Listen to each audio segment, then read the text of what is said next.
Hi there, you're watching Malika Astrology, and this is your Vedic Astrology forecast for June for the sign of Gemini. Before we dive in, one important note. This channel is dedicated to Vedic astrology, also known as Jyotish. This is not the same as the Western horoscopes most people are familiar with. In the Vedic system, the signs are calculated differently, so your Vedic sign may not be the one you think you know. Check out the first video on this channel. I explain the difference there in detail. And one more thing, the forecasts here are based on your rising sign, your ascendant, not your sun sign. If you don't know your Vedic ascendant, simply send me your date of birth, your exact time of birth, and your place of birth, and I'll help you find it. All my contact details are in the description below. All right, let's talk about June, because for Gemini, this month is truly something special. What is this month really about? June for Gemini is a month when life quite literally turns to face you.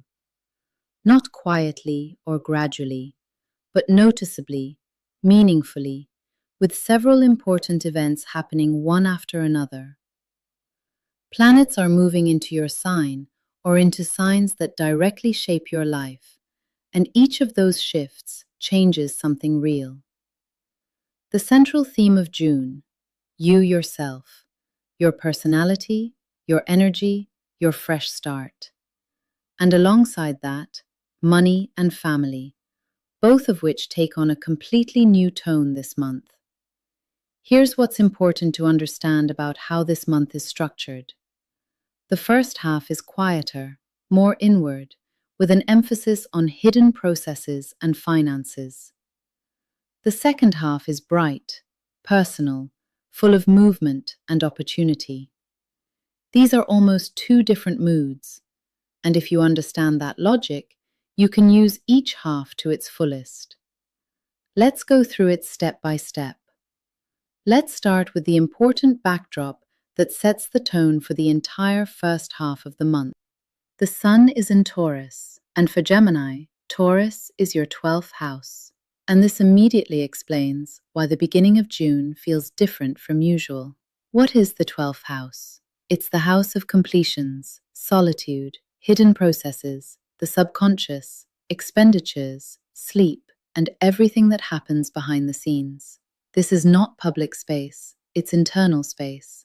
When the Sun moves through the 12th house, your energy turns inward rather than outward. There's a desire for more quiet, fewer people, more room just for yourself, a pull toward resolving what has accumulated, closing unfinished chapters, resting from the constant movement. For Gemini, a sign that normally lives in communication and the flow of information, this can feel unfamiliar. But here's what I want you to understand. This is not empty time, and it's not a loss. This is important inner work, without which a new cycle can't truly begin. Through June 15th, give yourself this pause. It's preparing the ground for what comes next. But here's what's interesting. Running alongside this quiet backdrop, something completely different is happening in your first house. Mercury in the first house, May 29th through June 22nd, in Gemini. Mercury is the ruling planet of Gemini, and in June, it's sitting directly in your first house, in its home sign. This is one of the strongest positions for your sign all year. What does this look like in practice? The mind is running at maximum. Speech is precise. Thoughts are fast. The ability to formulate, persuade, and explain is at its absolute peak. Ideas come easily. The right words show up on their own. Conversations feel sharp, vivid, and memorable. This is an excellent time for everything connected to your mind and your voice. Negotiations, writing, public speaking, learning, important conversations about yourself and your projects. Mercury in its home sign and in your first house. This is your natural advantage. And in June, it's operating at full power. And Venus is there too, at least for a little while. Venus in the first house, through June 8th in Gemini. At the very start of June, Venus is still in your first house, and this is a genuinely beautiful configuration. Venus in the first house makes you quite literally more attractive. Not just in appearance, though that too. There's a special charm, a softness, a desire to connect and be surrounded by beauty. People are drawn to you more than usual. This is a time when first impressions work powerfully in your favor, almost effortlessly. Through June 8th, a particularly good moment for new connections, important meetings, romantic events, and any situation where making an impression matters. Use this consciously while Venus is still here. And in the very first hours of June, one last impulse of Jupiter in your first house. Jupiter in the first house. Through June 1st. In Gemini, Jupiter is still in your first house in the very first days of June. Jupiter is the planet of growth, wisdom, and blessing. In the first house, it expands your personality, builds confidence, and gives you the feeling that life is moving in the right direction. But here's an important moment. On June 1st itself, Jupiter leaves your sign. A nearly year-long period comes to a close. A time when Jupiter was supporting you personally, your identity, your initiatives, your growth through yourself. That cycle is ending. But everything you built during that time goes with you. It doesn't disappear. And as Jupiter moves on, it opens something new, which I'll get to in just a moment. And now, something I want to draw your particular attention to. Mars in the 11th house, May 11th through June 20th. In Aries, Mars is in Aries. And for Gemini, that's your 11th house. The house of income, big goals, friends, communities, and the fulfillment of desires. Mars in the 11th house is powerful, results-driven energy, a strong desire to achieve, to reach a new level of income, to find the right people, to push through social connections toward your goals. You may feel real impatience. You want results faster, income faster, access to the right circles faster. The flip side is frustration with friends or colleagues, conflicts within a group around money or ambition. Mars in the 11th gives you a lot of energy, but it's important to direct it precisely rather than scattering it in arguments and restlessness. And throughout the whole month, a few longer transits are running in the background. Rahu in the 9th house. All month, in Aquarius, Rahu is in your 9th house, the house of higher education, philosophy, spirituality, foreign connections, teachers, and luck. Rahu in the 9th house creates a strong pull toward expanding your horizons, a desire to learn something meaningful, to go beyond the familiar, to find your own philosophy or set of beliefs. Unexpected opportunities may appear through foreign connections, through learning, through people who genuinely broaden your worldview. But Rahu always brings fog. In the 9th house, this can mean becoming attached to ideas that are beautiful but not practical, or encountering people who present themselves as teachers or guides but carry illusion rather than wisdom. Keep a critical eye on what you believe and who you trust with your development. Ketu in the 3rd house. All month, in Leo, Ketu is in your 3rd house, the house of communication, skills, personal effort, and your immediate circle. Ketu in the 3rd house can bring a certain detachment from your usual way of communicating, not because people no longer interest you, but because you're beginning to look at your skills and your way of expressing yourself more deeply. Some of your old communication patterns may stop working the way they used to, but in their place, a more mature, quieter, and more precise way of speaking and acting begins to emerge. Saturn in the 10th house. All month, in Pisces, Saturn is in your 10th house, the house of career, reputation, social status, and professional achievement. This is a long and very serious transit. Saturn in the 10th house means slow but solid career building. There won't be sudden leaps, but what is being built right now will stand for a long time. There may be increased responsibility, higher demands on your work, and a real need to prove your value through action rather than words. Saturn in the 10th rewards only genuine effort, nothing else. And now, the main event of June, the one I wanted to give its own space.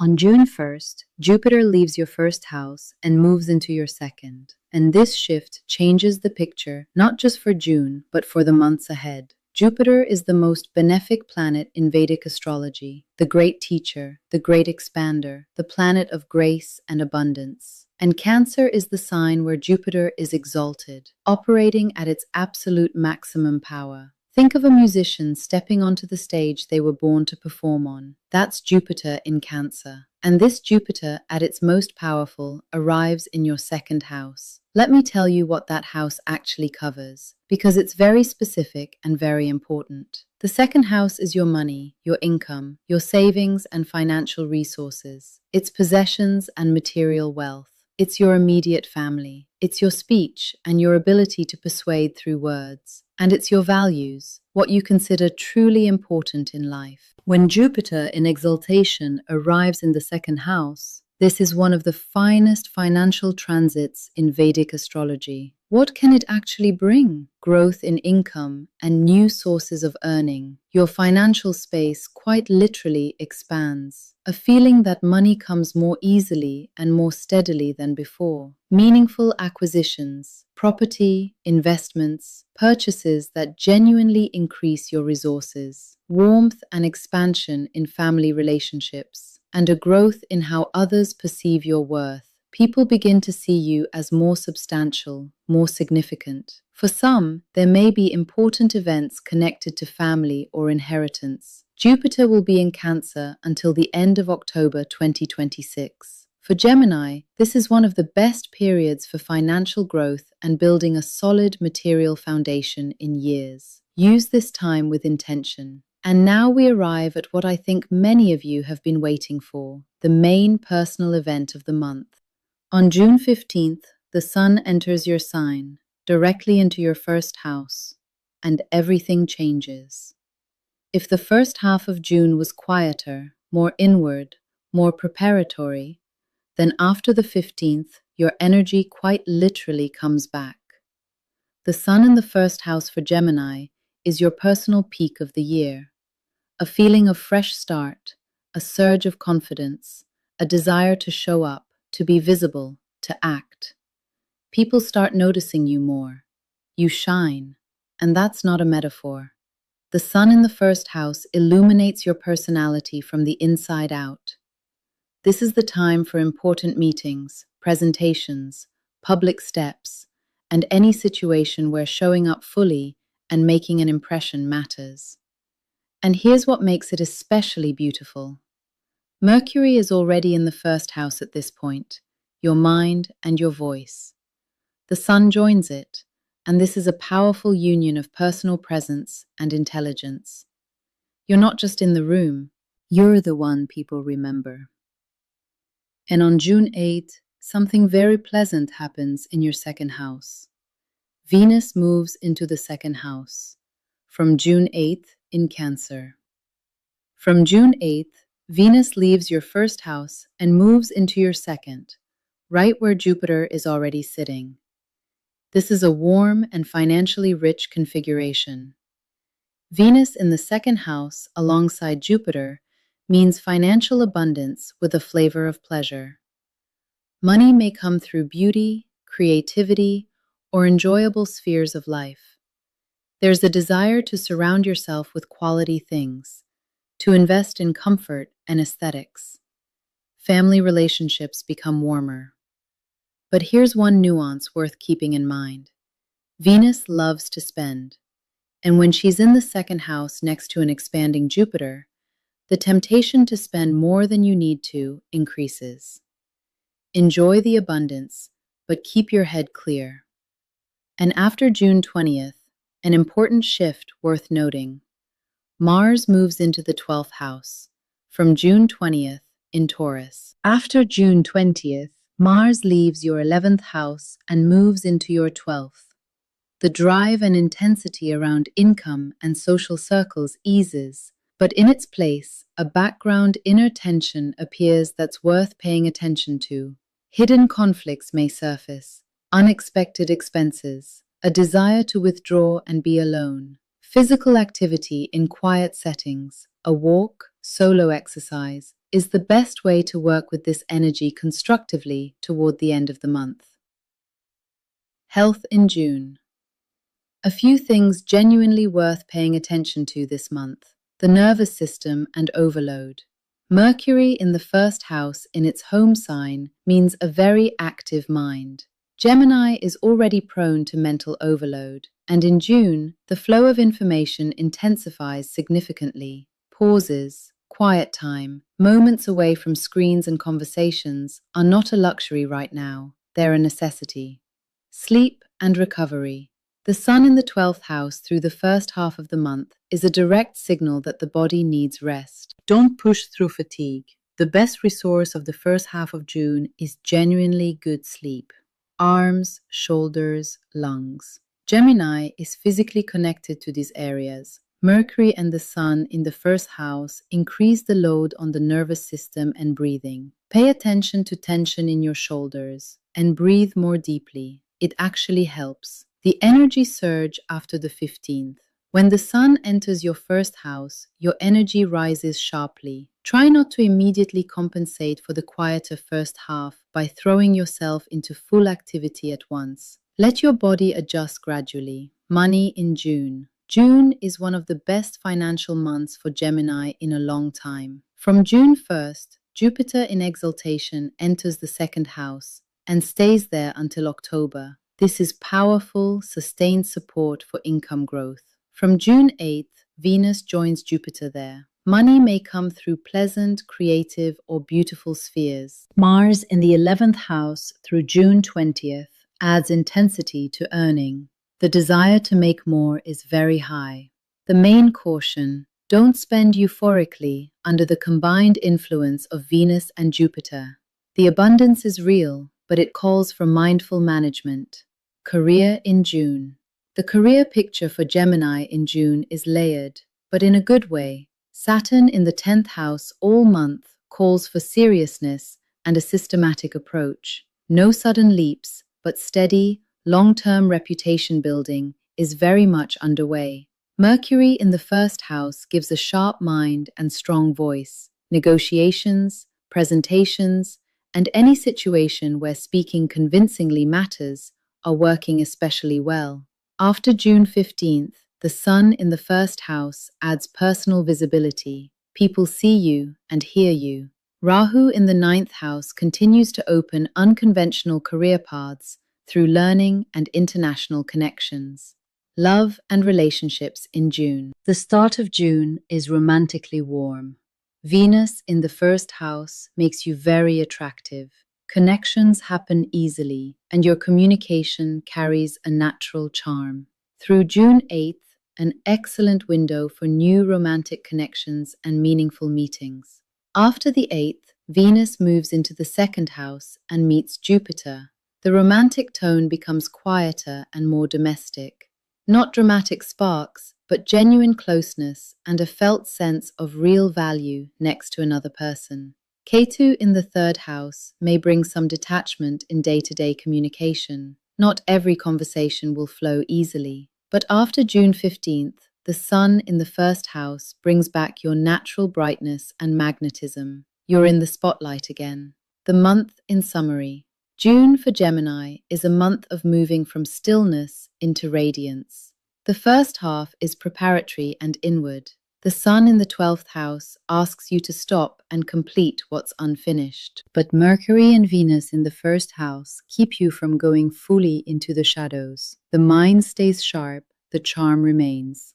And Jupiter, leaving the first house, arrives in the second, a powerful financial impulse for the entire second half of the year. The second half is personal, bright, and full of movement. The sun in the first house returns Gemini to their natural radiance. Mercury alongside it, mind and voice in union with personal power. Jupiter and Venus in the second house, financial and family blossoming. Your opportunities in June: financial growth and building a solid material foundation. Negotiation and promotion through the power of your words. A personal fresh start and new possibilities after June 15th. Romantic connections and deepening relationships. And career growth through consistent work and reputation. Where to be more careful. mental overload and not enough rest, impulsive spending against the backdrop of financial abundance, illusory teachers and ideas that sound profound but aren't grounded, and background tension after June 20th. The main message of June. June is the month when Gemini passes through a brief but important inner pause and emerges from it renewed, brighter, and financially stronger. Jupiter in exaltation in the second house is a rare gift. It says, your resources are growing, your value, in the most literal and most meaningful sense, is increasing.